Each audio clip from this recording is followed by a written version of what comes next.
afternoon in the Tuscany Libraries, and I'm pleased to welcome you to our Spring ScholarSip event. And it really is a pleasure to see a number of Dr. Fucuses and familiar faces, but also wanting to extend warm welcomes to those of you who joined us for the first time. Also, I think we have at least two. Do we have all three online participants?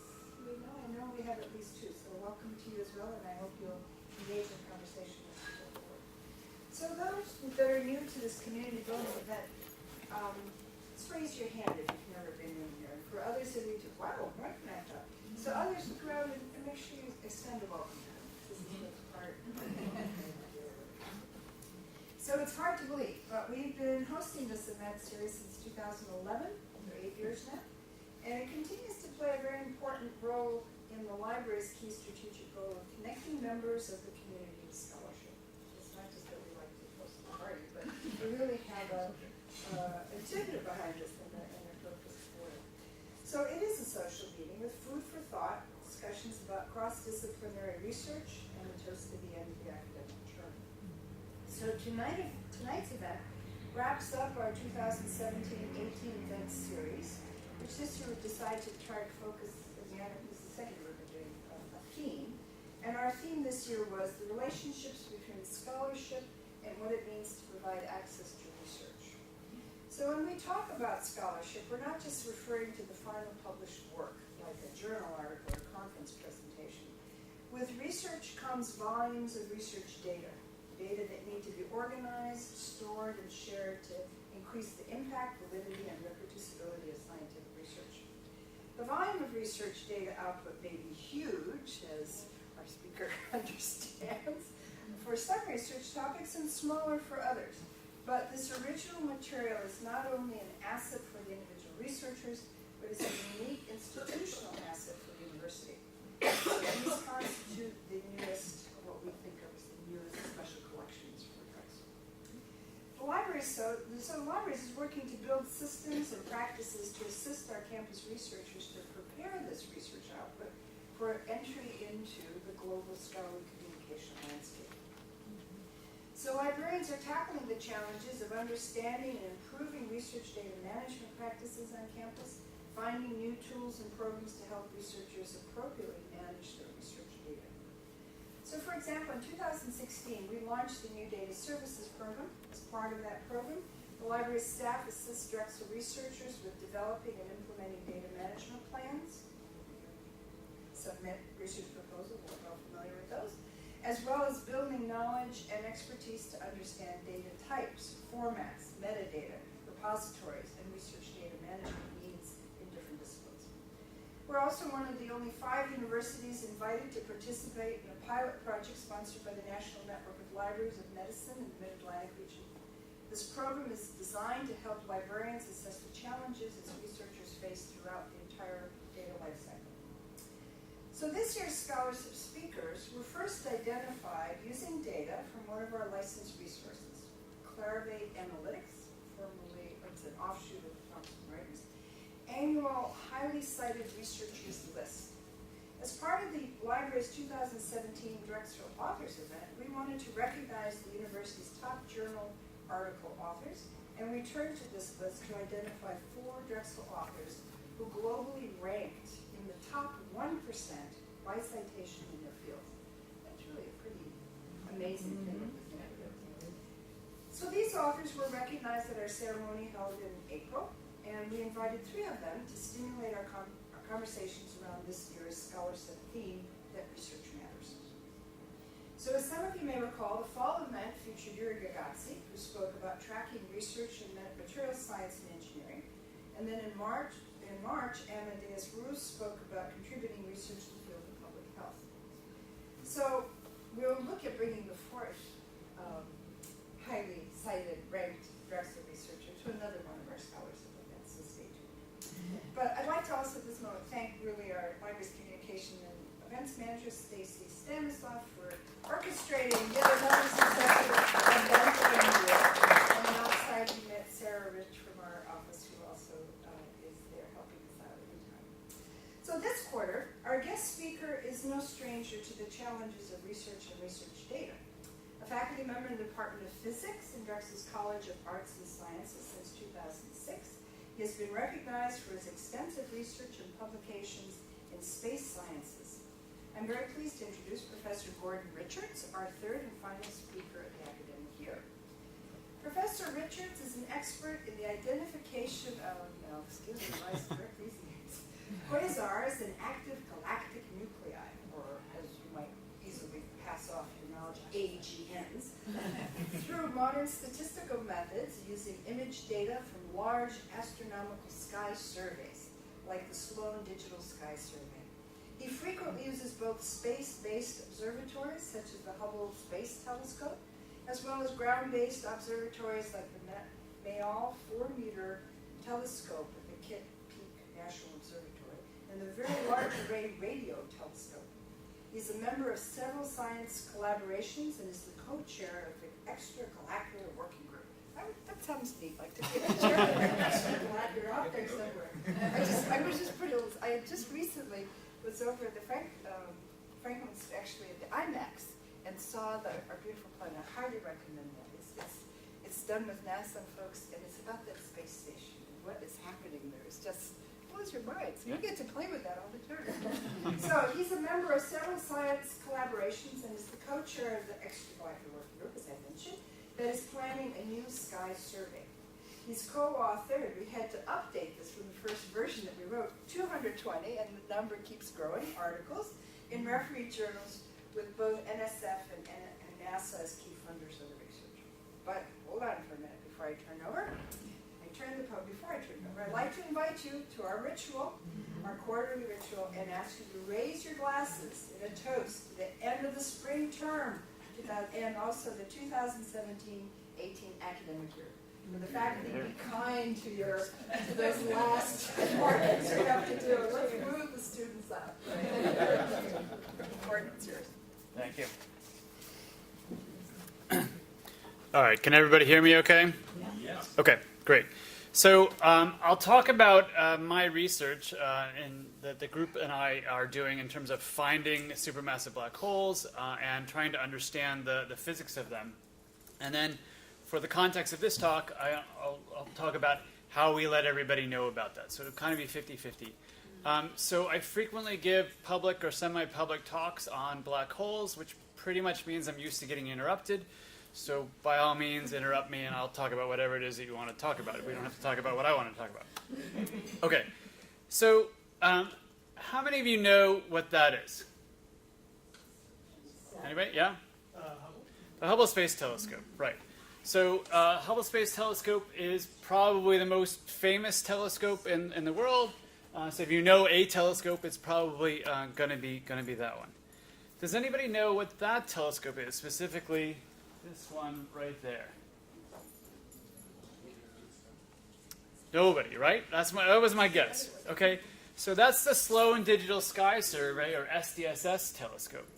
So it may surprise you to know that despite these telescopes being about the same size, and one being in space, the most productive telescope in the world is the other one, which you've never heard of. All right, so I'll talk a little bit about that. So how do I know that's the case? Well, somebody has done research to prove it, right? So you can see here that SDSS has a higher citation rate than the Hubble Space Telescope. And so while this designation of sort of what's most productive is subject to some interpretation, I think total number of citations isn't a bad way to decide things. The $10 million that the Sloan Foundation gave to the project, they feel like is very well spent, right? So I'll come back to this in a bit, and I will say that while that paper is old, we have are always constantly trying to understand what our place is in the world here. So why is the SDSS telescope more productive than the Hubble Space Telescope? It's really related to how much of the sky each of them covers. So a single SDSS image is this whole black area here. So about 25 times the size of the full moon, right? So you can fit about 5 moons across and about 5 moons up and down, right? The Hubble Space Telescope, I don't know how well you can see, is this tiny little red area in there. And to be sure, the information that we get from the Hubble Space Telescope is completely different and can't be reproduced by any other telescope on the ground, but you're only getting about that much data on the sky at once, so not even the full moon. So now you might not be able to sort of mentally grasp how big the full moon is without it sort of staring you in the face, but the experiment that I usually tell people to do is take a straw, hold it out at arm's length, and look through the straw. That's how much of the sky the Hubble Space Telescope is seeing at a time, right?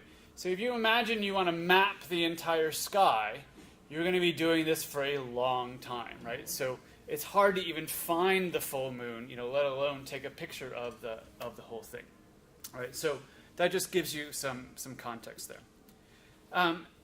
The reason for part of this difference is the SDSS camera, which I've illustrated here in a number of different ways. And, I should pull out my own camera. So this is a schematic of the camera itself, and this is an actual picture of the camera, and this is the camera bolted onto the back of that telescope. So who in the room thinks they have the camera with the most megapixels? Anybody got more than 10 megapixels? How many you got? 16. 16? Okay. So this camera has 145 megapixels and was built in 1998 by the woman in the picture a couple of slides ago. And so that's really sort of the power of the telescope. So what we're doing here is we're taking not just red, green, and blue pictures, but also pictures in sort of two more different wavelength ranges. And we're taking pictures over a very large area of sky at once. So one of those square wafers is about the width of my phone across here, right? So it's quite big. So the telescope, the camera itself costs about $3 million to build. My colleague Mike Brown at Caltech likes to say that, you all have a responsibility to society to go to the beach every summer and lose your phone or camera. And the reason for that is this.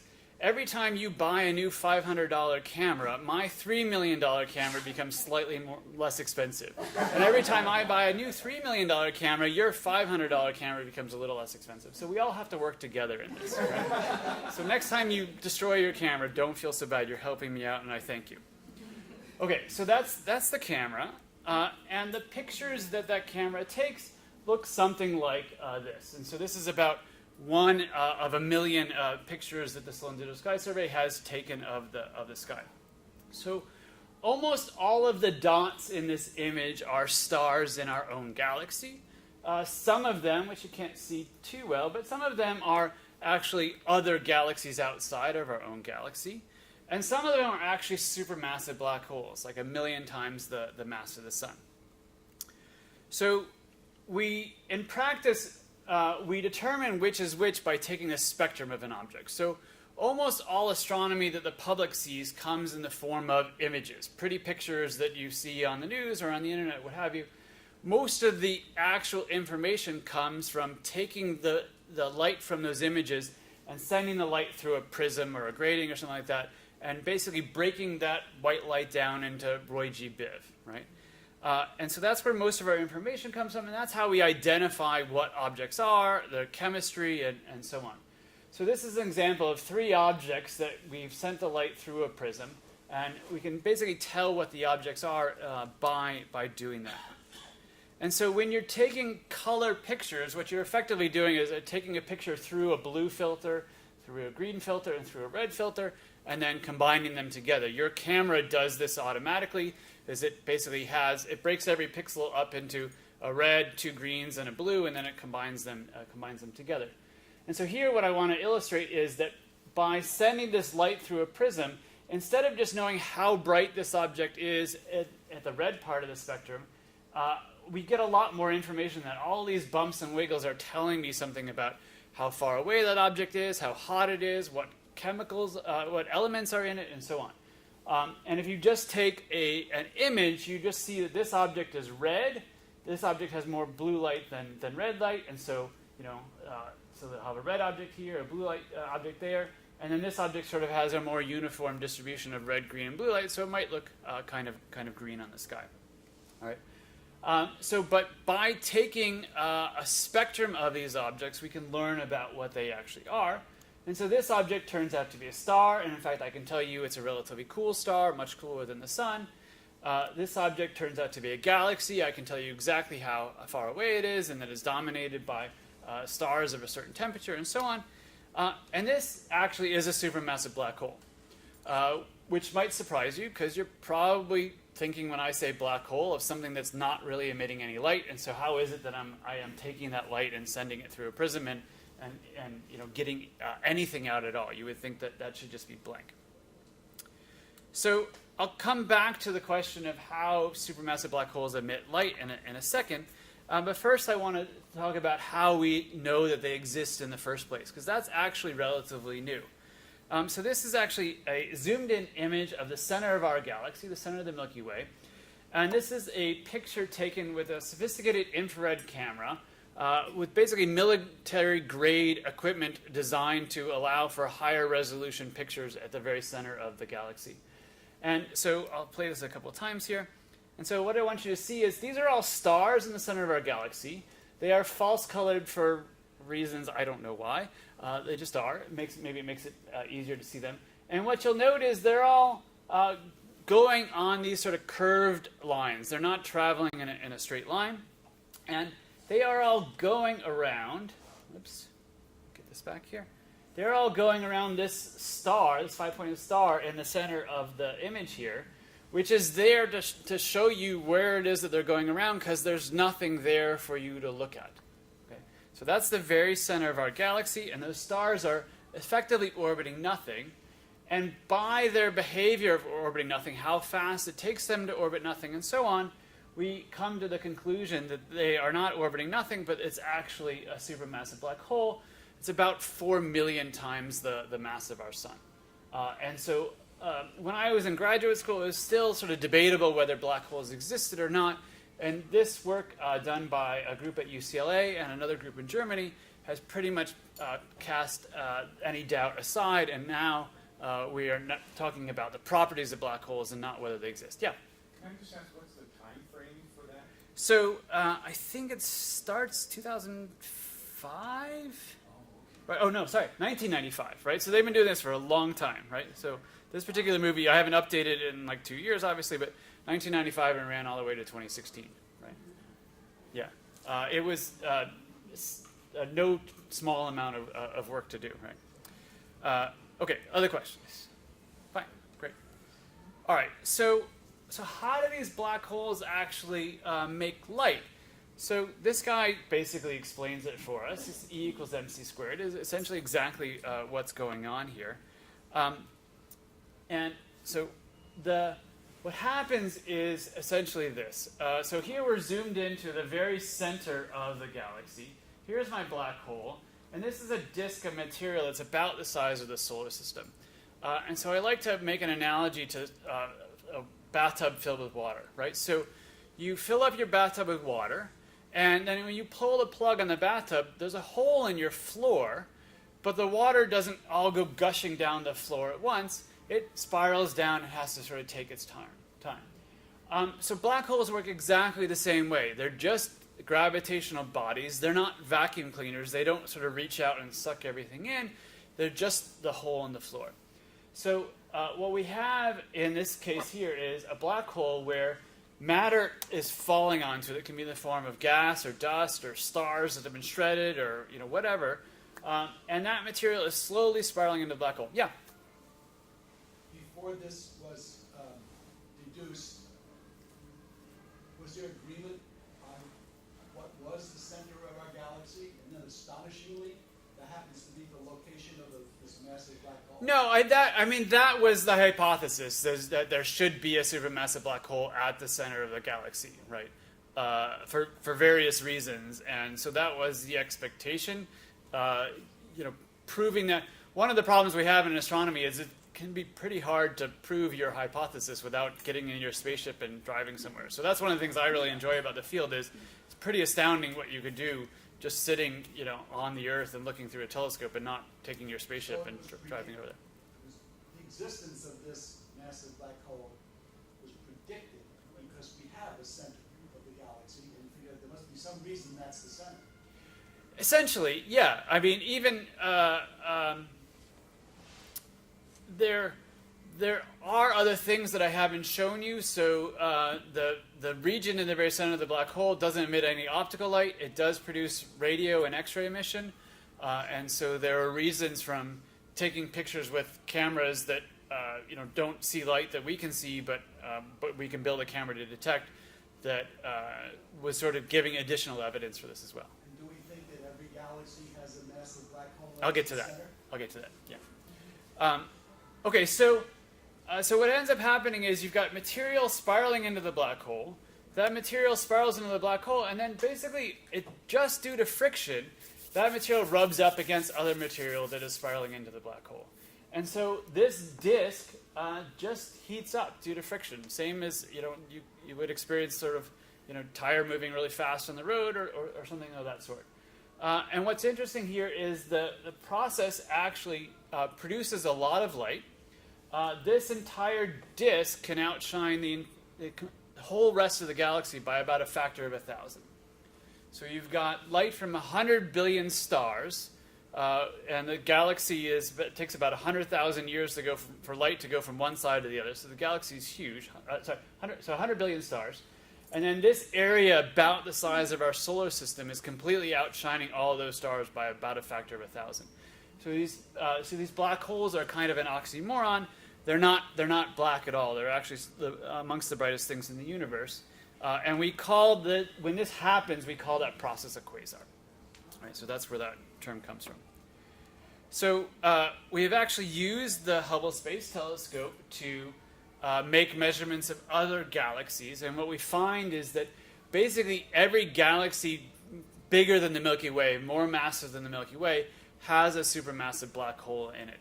So the Milky Way is actually kind of on the small side for quote big galaxies, and so its supermassive black hole is about 1 million times the mass of the Sun. I regularly study ones that are about 1 billion times the mass of the Sun, so that much bigger. Yeah.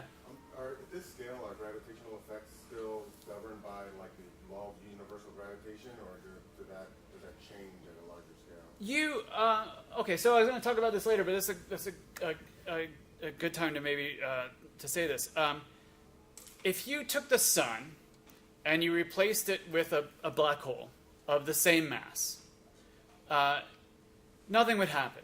The Earth would keep going around the Sun 365.25 days a year. The Earth would spin 24 hours a day, and so on. You would be dead, but not because you fell into the black hole, because you'd have nothing left to eat, right? Because there'd be no light, right? But it's the fact that the Earth is moving very fast in its orbit that keeps it from falling into the black hole. If you were worried about falling into the, quote, black hole Sun, you've got to get within about 3 kilometers of the very center of the Sun, right? And so that's the radius at which the black hole basically becomes sort of a vacuum cleaner. Still inversely proportional and still uses the Yeah. same constant. Exactly, right? So the force of gravity is falling off as 1 over r squared, if that it makes sense, right? Yeah. Okay. Okay. Right. So it turns out that most galaxies are like our own, and they're not active. They're not actively eating stuff, and so they're not producing this light from the center of the galaxy, and they're not quasars or active galactic nuclei. But for about every 1,000 galaxies, one will have a black hole that has a disk of material that is lighting up the rest of the galaxy. So by and large, they're really just minding their own business. But for the same reasons that galaxies form, stars form, what have you, just gravity acting over time will cause 2 galaxies to collide. We are actually on a collision course with Andromeda, and Andromeda, the galaxy, will eventually collide with us, right? So I always tell people, if you're looking to become immortal, that's something you're going to want to worry about in about 5 billion years. The Sun will also basically balloon up and fizzle out by that time as well, so it's not clear which one you want to worry about most, but the Andromeda galaxy is careening towards us at an alarming rate. Okay, so it's these mergers of galaxies that are the food for the supermassive black holes in the center of the galaxy. So the sun is about 100 times the diameter of the Earth, so it's huge, but the galaxy is much bigger than that. And so it turns out if you take two galaxies and you collide them together, all the stars in both galaxies go flying right through each other. They don't even come close to hitting each other. However, a galaxy like our own, other galaxies, are filled with gas and dust, basically debris left over from former generations of stars that have gone supernova. They've exploded, right? So stars don't last forever, and their debris litters the galaxies. Sometimes that debris forms new stars, it forms planets, it forms people, and over time, and so on. So what happens is that gas smacks together when these two galaxies collide. So the stars go passing right through each other, but the gas smacks together.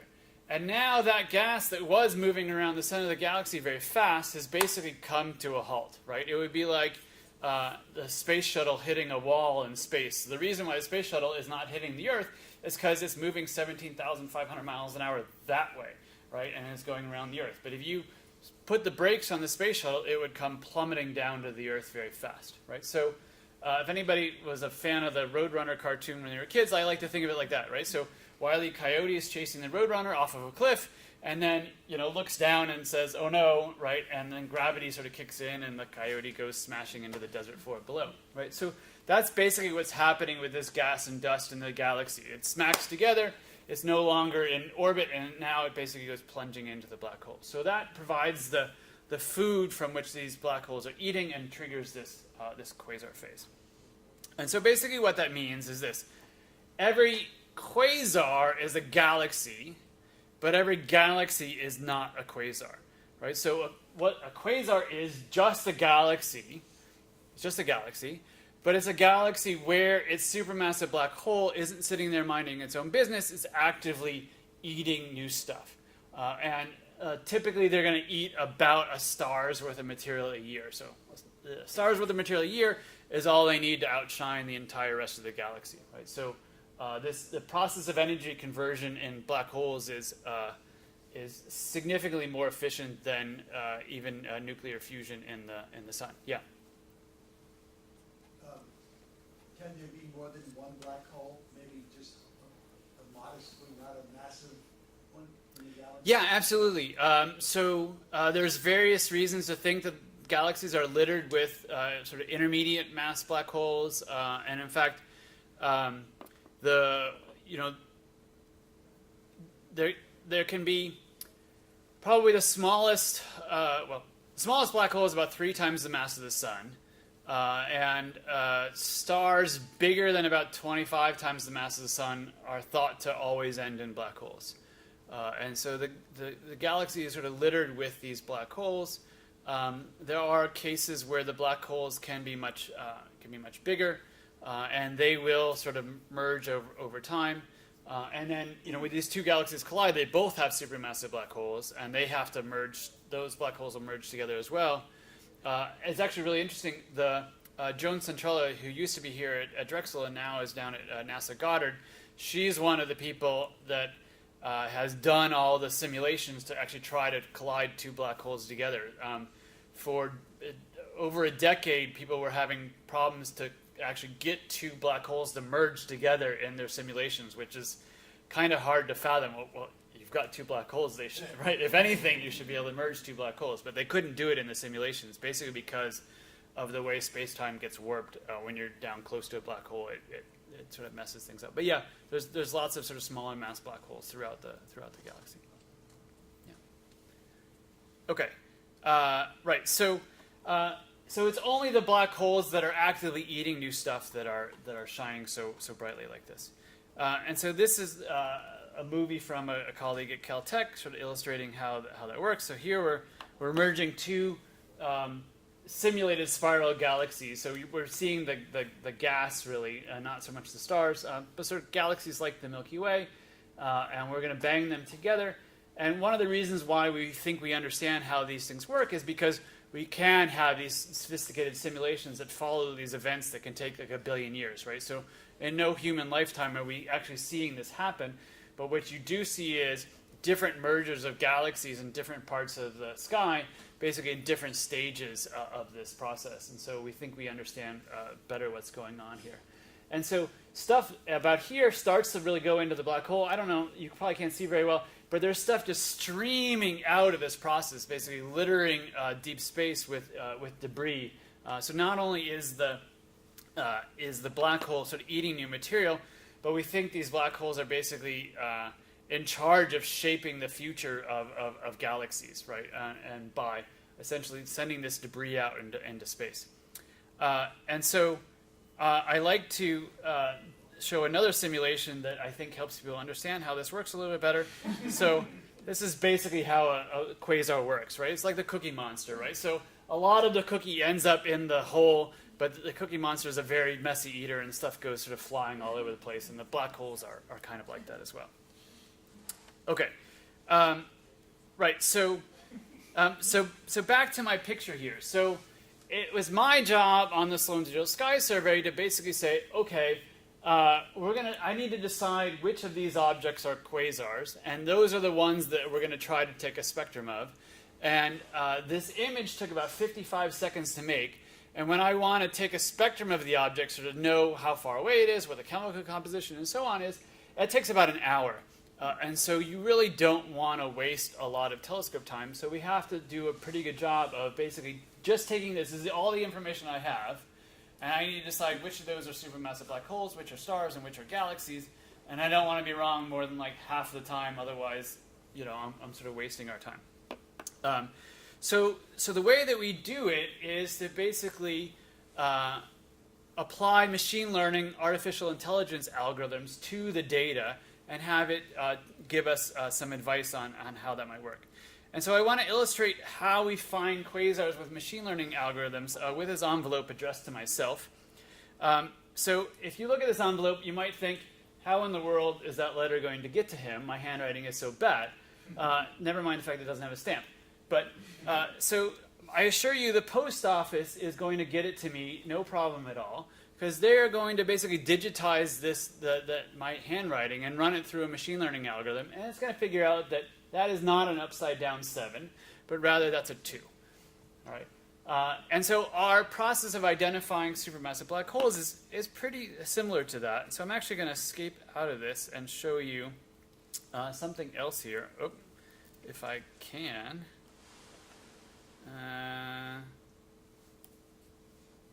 But I can't because I'm not mirroring the display. Let's see here.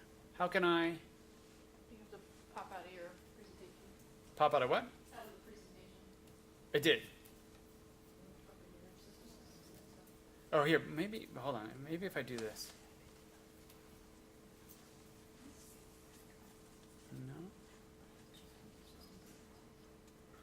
All right, well, I can, hold on. Can I just move this over to there? Oh, no. If you need a mirror, Okay. you can only really do it here. I just need that for a minute, and then And then I you can can go switch back. back when you're in. Okay. Okay, so so this is a Python notebook. It's something that we're using more and more in my field. It's basically a way to put together text and data and code and figures all in one. And if this works, I can turn it into a slideshow here. So what I'm going to show you is the MNIST database, the Modified National Institute of Standards and Technology database of handwritten digits. And we use this database to train or illustrate machine learning algorithms. And so this is just a little snippet of code that actually loads the database.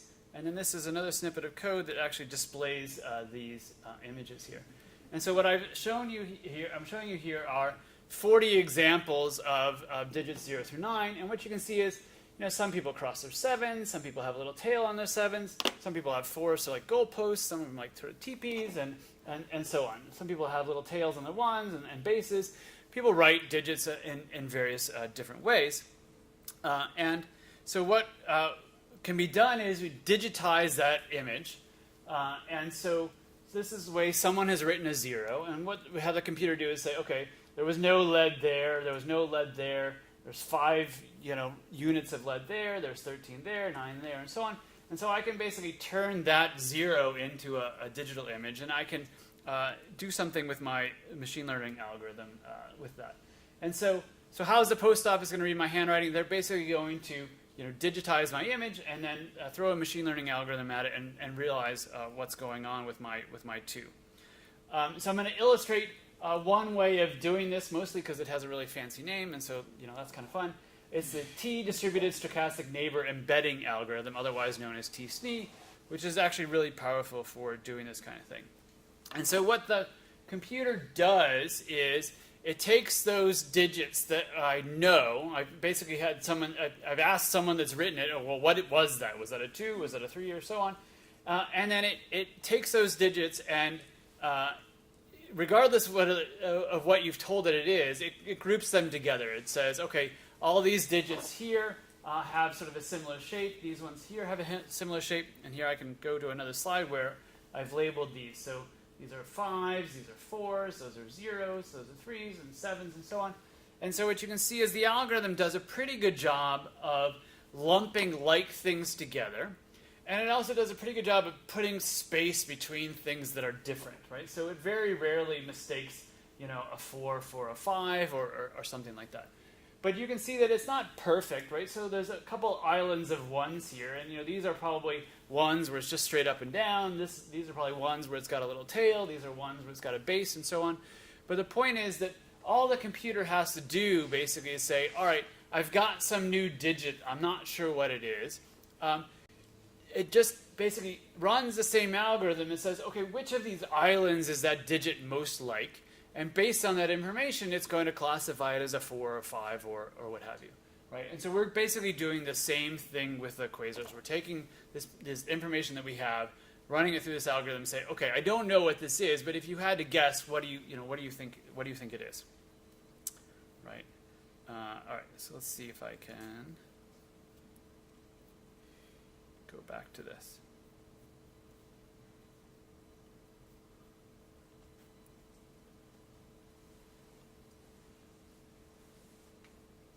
Okay, great.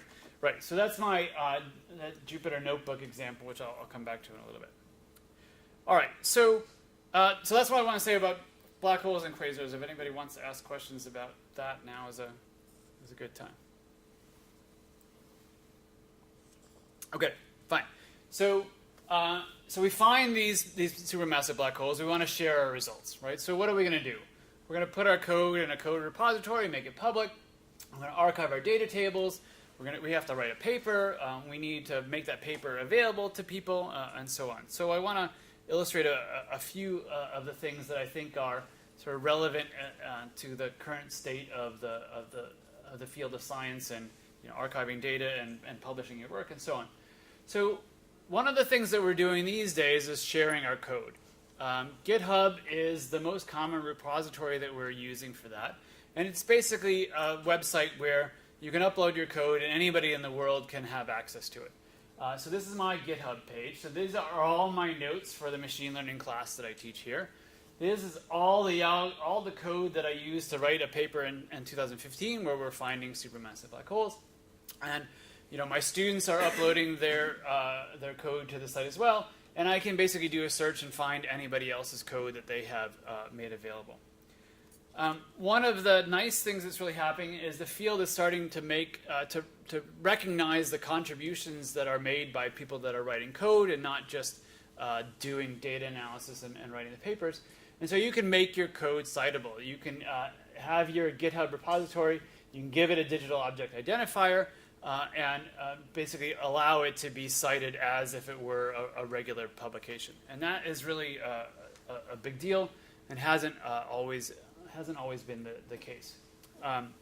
Okay, and so the way that we are often doing that is basically just putting our Python notebooks onto GitHub, right? So again, this is a place where I've got code, text, data, figures all in one, and it's just a really powerful way of doing everything. So my students for years had said, Professor Richards, you really need to learn how to use Python notebooks. I'm like, yeah, I'm sure I do, but I don't have time. And then a couple of years ago, I said, all right, fine, I'm going to learn it. And then now, there's no going back, right? I tell my students, I only speak 2 languages, Python notebooks and PDF, right? So if they come into my office, and try to show me a plot, I'm like, no, I want it electronically or it doesn't exist, right? And there better be text with it to explain what it is that, you've brought to me and so on. So it's really changed our research a lot, I think. Okay, so our code's in our archive, our data's archived, maybe. That's a bigger problem. The new project I work on is generating 200 petabytes, and so we need to talk about that. But when we go to write a paper, we are more and more frequently using a collaborative writing environment. So this is really great for international collaborators, but also really for the grad students next door. So you can be co-writing the paper with your student or your colleague in some other country, and maybe you're writing different sections, or maybe you're even writing the same section at the same time. It works pretty well like that. One of my favorites is Overleaf. So this is just my front page of my Overleaf account, and you can see there's a number of papers that we're currently working on for publication. The actual when I click on one of those papers, I get something that looks like this. So it's text that I'm entering on the left, and then the actual paper on the right. So what's interesting about my field is, and some other fields in science, we do all of our own typesetting. Right, so basically, you're not sending a Word document to the publisher and having them do everything. You do all your own typesetting, and that's important because you want to know how the equations are going to appear. You want to know how the figures are going to appear, and that things are going to be placed right, and so on. And so it's a little unwieldy what you're actually typing over here, because it's not what you see is what you get immediately, but you do get what you see is what you get sort of over on the right there. There's a number of other environments like Authoria and ShareLaTeX. There's basically lots of different outfits that will sort of help you do collaborative writing. So the one thing I want to emphasize is that in no way, shape, or form do we ever do this in Word, or if we can help it, use any Microsoft product at all in our analysis. So there's, what's that? GitHub. Are they Microsoft now? Yeah. Oh God. So, all right. Well, we'll have to find something new. So, yeah. So it's funny because I used to use Skype until Microsoft bought it, and now I had to basically fire them because they have ruined it, right? Anyway, so yeah. So there's a lot of sort of homegrown stuff that we have to use that causes a little frustration, but also I think is pretty powerful. All right. So once we've written our paper, before we even submit it to a journal, more often than not, we're going to send it to a preprint server like Archive here. And there's basically sort of 2 philosophies about the right way to do that. One is to post your paper before it's refereed, right? So basically, at the same time you submit your paper to a refereed journal, you're going to post it to the archive as well. And the reason for doing that is then, in addition to getting comments back from a referee, you can get comments back from anybody in the world, right? And so, because anybody in the world can have access to this. So, you might just have 1 referee report or 2 referee reports, something like that. This way, 100 different people will read your paper and potentially give you comments, so that when you actually go publish it for real, the paper has sort of been more thoroughly vetted. And then the other approach is to wait until after your paper's been refereed to post it, and then you're a little less likely to be embarrassed. But then you are in the situation where somebody reads the paper in the final journal and says, hey, you didn't cite my paper on whatever, and you realize, I probably should have done that, and if you had posted it ahead of time, you could maybe have avoided that problem. So I'd say it's 50-50 how people do that. Okay, so then it comes time to choose your journal, which I think is interesting to talk about here, because astronomy is a little unusual. So the most common place you would send your paper is the Astrophysical Journal, which is sort of the premier journal in the world for astrophysics, or one of its affiliate letters associated with it, or supplement series, things like that. It's fairly high impact. Most people will submit their papers there, with some caveats to that, which I'll get into. The next most likely choice is to submit your paper to the monthly notices of the Royal Astronomical Society, and that's another good choice, which I'll talk more about.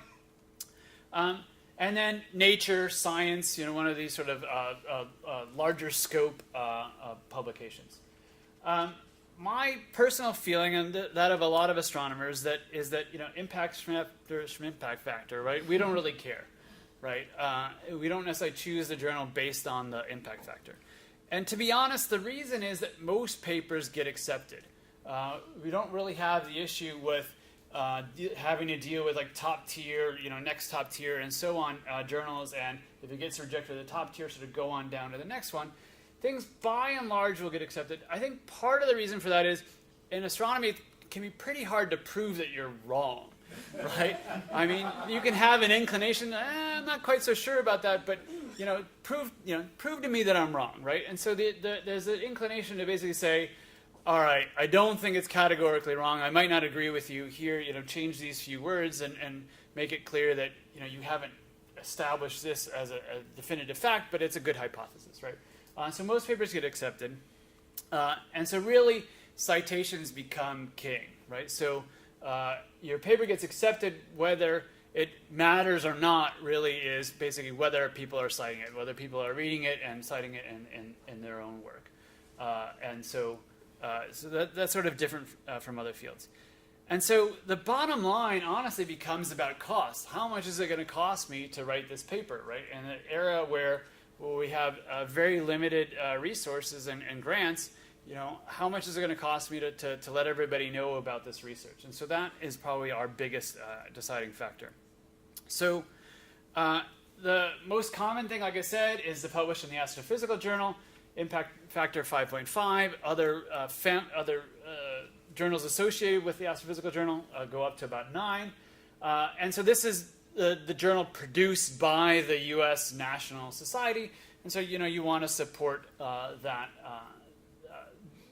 society and basically your own sort of community.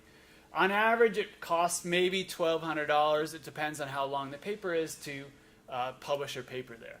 And that's the cost, to the authors, right? So we're not getting paid to write. We are paying to have, 5 other people in the world read our paper, right? As opposed to, 500,000 reading the New York Times bestseller. The next choice is probably the monthly notice of the Royal Astronomical Society. Why publish there? Well, I mean, who wouldn't want your paper published by the Royal Astronomical Society? I mean, how cool is that, right? So there's that aspect of things. But really the main one is it's free, right? So there are no page charges for you to publish a paper in the monthly notice of the Royal Astronomical Society.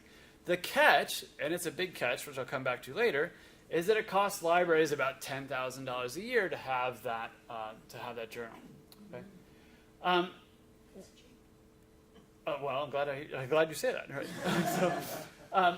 So you might think that Nature or Science, which are the very high impact factor, and in fact Nature Astronomy impact factor like 40, might be where you would really want to publish this very high impact journal.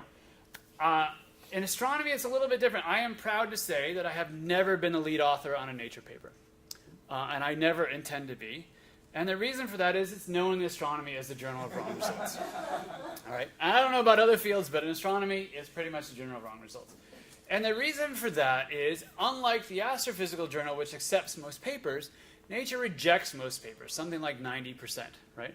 And so what happens is the 10% that are sexy enough to get past the high-level editor are likely to be wrong, right? And so they're interesting to the general community, but lots of things are interesting in the general community that aren't right.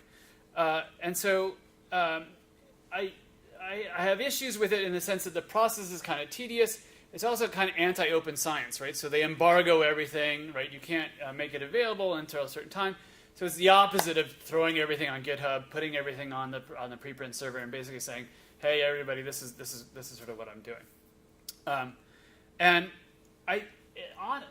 ironically, the papers tend to get very few citations, so I'm not really sure what drives their impact factor.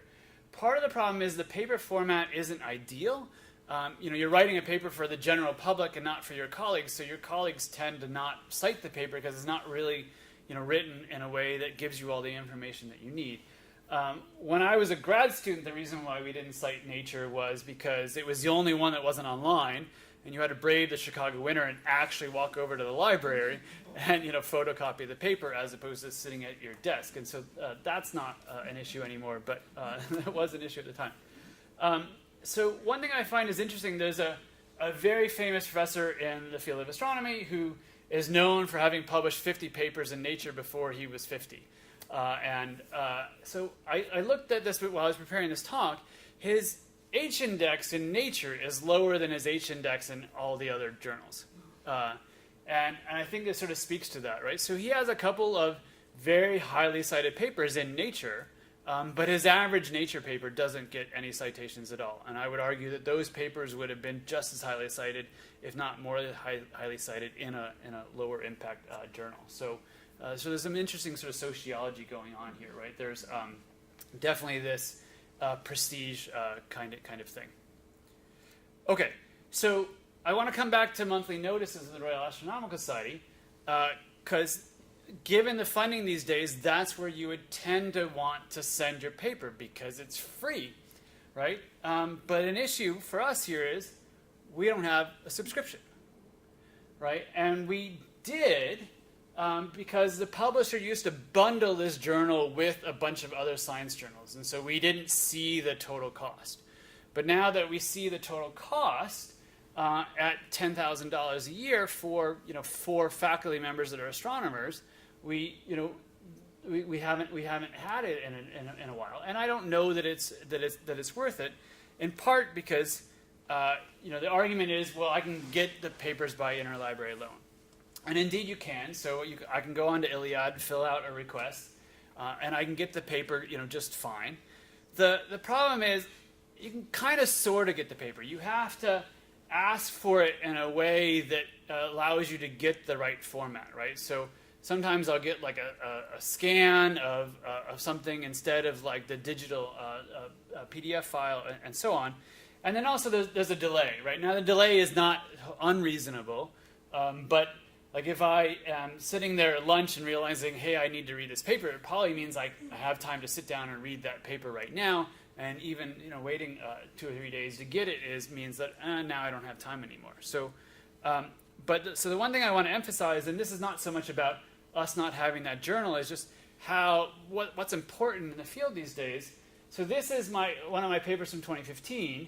And in addition to the PDF of the article, you can get the figures, the tables, the references, and the data, right? So the data are public. And if I had published this paper in a journal that we didn't have access to, I wouldn't be able to get my own data back, right? And so it's all well and good to get the article from somewhere, but in the era where the emphasis is the data behind the figures. Don't publish a paper where there's not data, right? So, and in fact, even in my document, I put like a little secret note that they can't see, like this figure was made with this piece of code with this data on my computer. So myself 5 years from now can remember where in the world did that plot come from, right? But even better is to have that data actually archived with the paper and it being available there, right? So I don't know, is that worth $10,000 a year? I don't know. It may not be, in the sense that I think more and more we're going towards, well, forget the referee journals that are charging us money. We're just going to post stuff to the preprint server, and we're going to call that our publication and be done with that. And then, honestly, if you get everybody in your field to do that, then that's probably what would happen, and you wouldn't have to worry about the journals anymore. But I think I'm kind of against that, because there is some value to having your colleagues referee the paper and sort of essentially look it over for you. Okay, so enough about papers.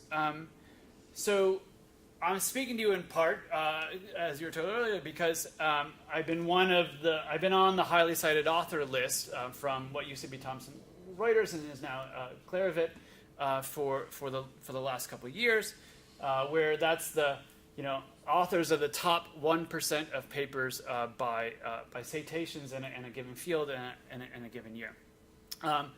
And so you might want to know, well, how do you get on that list, right? So basically, you buy your way on, okay?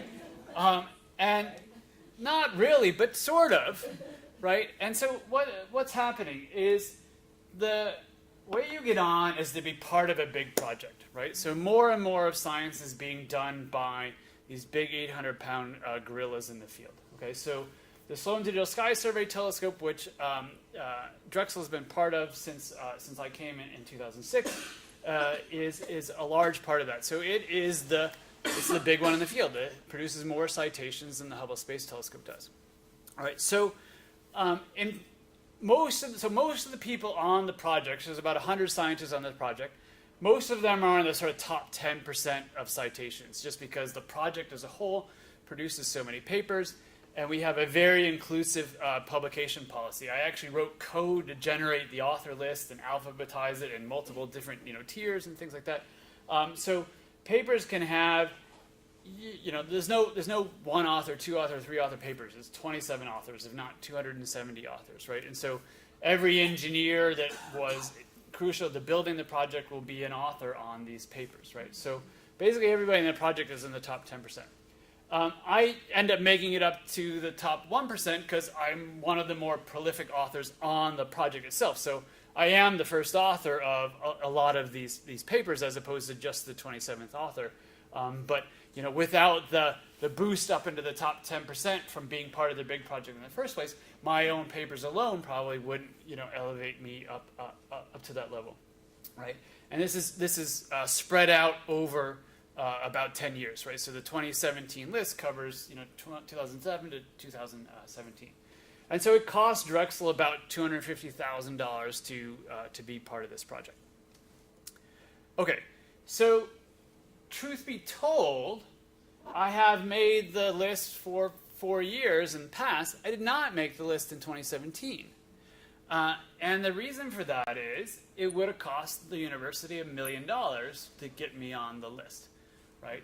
So basically, we made a strategic decision to not be part of the next generation project, the follow-up to the Slow and Digital Sky Survey Telescope, because it costs about $1 million to buy in. Right.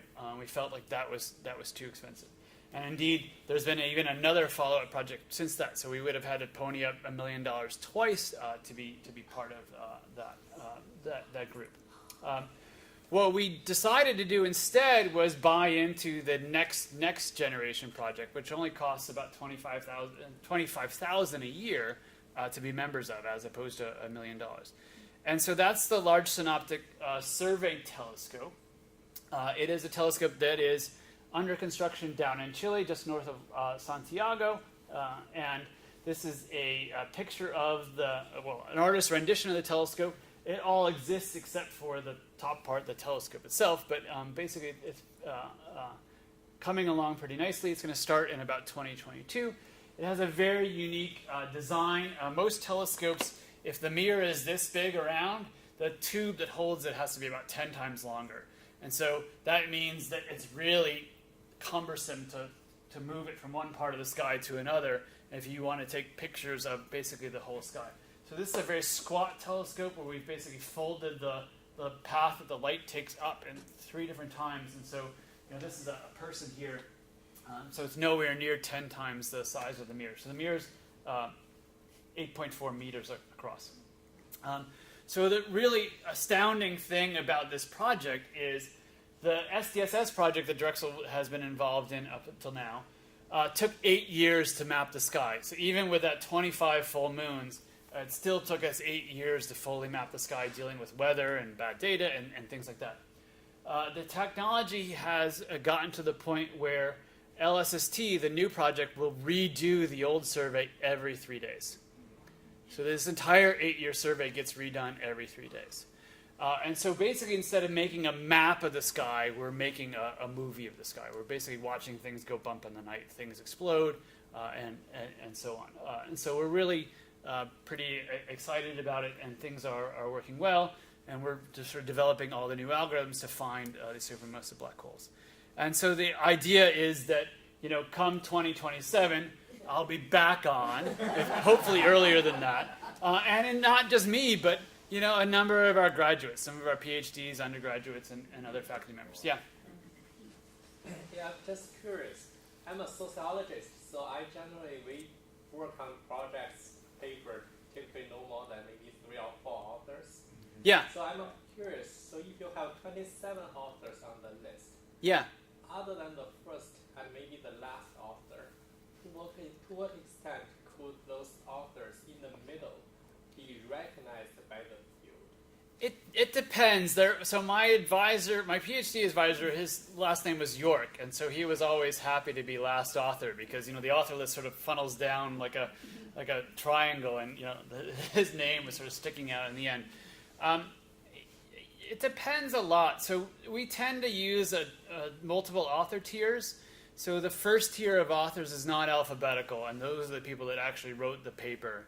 And then the next tier of authors tends to be alphabetical, and that's essentially just giving credit to the people that built the camera, built the telescope, wrote the software, and so on, and basically saying, we value those contributions, but if you want to know who wrote the paper, it's going to be that first tier of people. So then you are basically using the same mechanism as an investment banker. So when they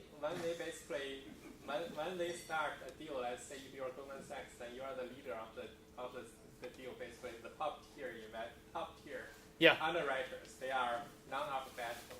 Then everybody that is in the syndicate, they are alphabetically ranked. So Right. It's the same mechanism. as Interesting. you are doing Interesting. here.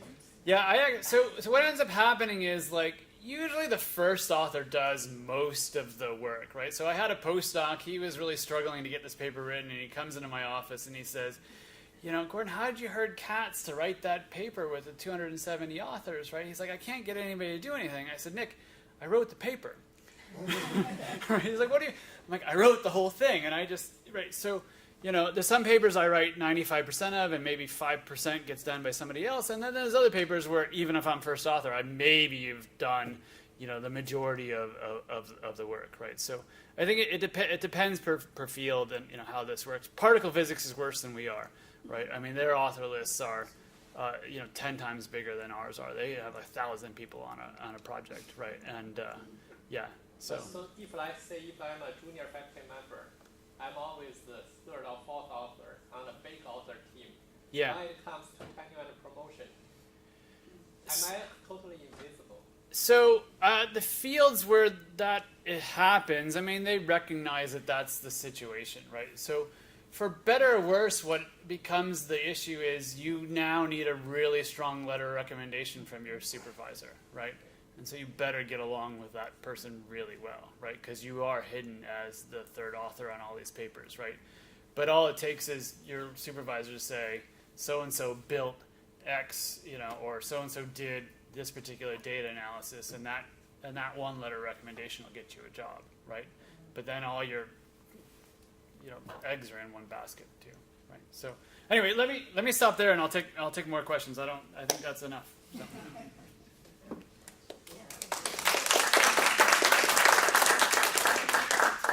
Since you've had questions along, maybe you would like to have some refreshment, or we can I'll continue. have some refreshment, and then right. Maybe just 1 or 2 questions, and then let's give them a chance to also break if we can move where it's a little easier to chat about this. Sure. How Yeah. does the new James Webb Space Telescope compare to these in terms of its scope and stuff? So the James Webb Space Telescope is okay. So it's basically the replacement for the Hubble Space Telescope, but it's not. It is much bigger. I mean, so that's generally the problem in astronomy. Whenever you want to, if you have a more complicated question, you need a bigger telescope, essentially. Webb telescope is going to be it's optimized for infrared light, whereas Hubble Space Telescope is optimized for ultraviolet light. And so the ultraviolet community of astronomers is not really happy about this, right? But I mean, there's reasons for that. So you need that picture I showed you, the center of our galaxy, that was with an infrared camera. You're not getting that picture with an ultraviolet camera. So it's different from the Hubble Space Telescope in that sense. And then the other thing that is unusual about it is that it breaks almost all NASA rules in the sense that they have lots of moving parts. So usually when you put things up into space, you don't want anything moving that doesn't have to be moving. So the actual mirror unfolds like a flower petal, which just scares the heck out of everybody, right? But I remember the first time, NASA gave a presentation on this, and I asked, like, okay, what are the chances this is going to work? We're going to spend billions of dollars on it, and they're like, the military assures us it works fine. So rest assured, there is a James Webb Space Telescope looking at you right now, and these kind of technology work. But just because something is in space doesn't sort of automatically make it better. We have lots of telescopes in space. They're all designed to do sort of slightly different things. There's a much smaller telescope than Hubble that is like a Swiss Army knife, right? It does all this stuff, right? Yeah. What can you tell us about dark matter? Right. So one of my colleagues in the department that has retired in recent years, he was a big anti-dark matter person, right? But he's like, show me the money, right? I don't. If I don't see it, I don't believe it. The basic idea is that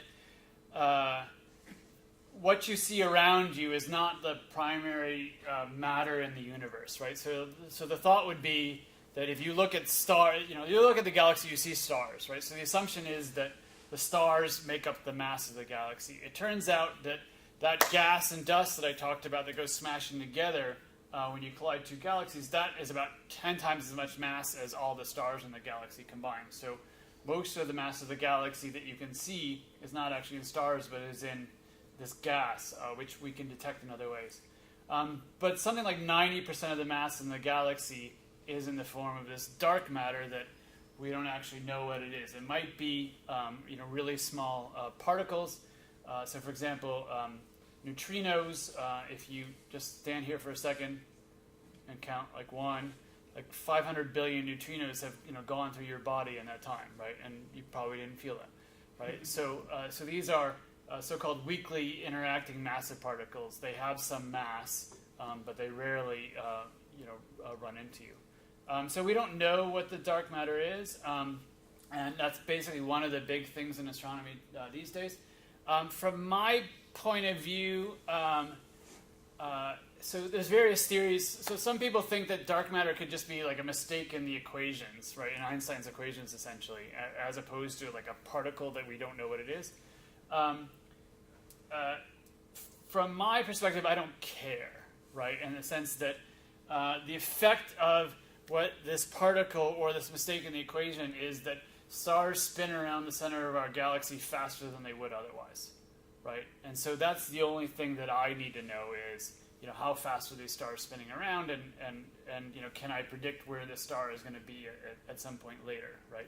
So whether dark matter turns out to be an error in the equation or another particle that we have yet to discover doesn't, it matters to me because I'm fascinated by the whole concept, but it doesn't really matter to my research, per se, right?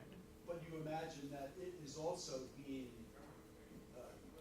accreted or glommed on by those massive black holes. Yeah, that's the subject of another talk. Right? but, yeah. Whether it's dark or not. Yeah. The dark matter is interacting gravitationally. It's just not interacting through the normal method that by like giving off of light. Right. Yeah. One more before. Okay. I have a question. It's related to more about the not even just the data, but the process of discussing and writing and just creating the scientific knowledge. Yeah. And I'm an archivist. I'm interested in collecting and preserving the information. How do you document that whole endeavor? And what you're describing with not only the journals, but the collaborative writing environments and so on it's something that it doesn't really have one. It's not like somebody can just sort of go into your files and collect your papers and document what you did, because it's out there in the cloud and all these different platforms. It sounds like is that a fair way to describe it? Yeah, it's kind of interesting, right? It's not like some famous scientist, right, after they're long gone and you want to put together a sort of history of their work, right? It's not like you just go ransack their lab and find all their notebooks, right? I mean, good luck, right? If you want to know what I've done for the past 15 years, you got to find all the README files on my computer, which may or may not be in the same place as my analysis is, right? So there is an issue there, right? I think like these places online where we can archive stuff have made things better, right? In the sense that there was a period of time there was nothing, right? So there was a period of time when everybody had a lab notebook, right? And you were at least writing in it, and there was some physical thing that, like, you knew that this experiment was written up in this notebook. And there may be lots of stuff on the computer, but all your notes were in there. And then, you know, there's this sort of interim period where everything's on the computer, and that's great because it's on the computer, but it's chaos, right? Because I'm pretty well organized, and, you know, my stuff is everywhere, right? And so I don't know how, like, an archivist would actually ever go back and you know, find stuff, right? So I think we do need these tools that are sort of going to help us put things together, and it's starting to happen, but yeah. And I think one of the differences too is that, as you say, you could do it retrospectively with tangible items more easily. So now we're finding we really have to get the start at the beginning of the process or earlier in the process. So as you're creating it, we can keep track of it. Right. But it's a challenge for Yeah, I think so, right? Yeah. So thank you very much. Yeah, you're welcome. again.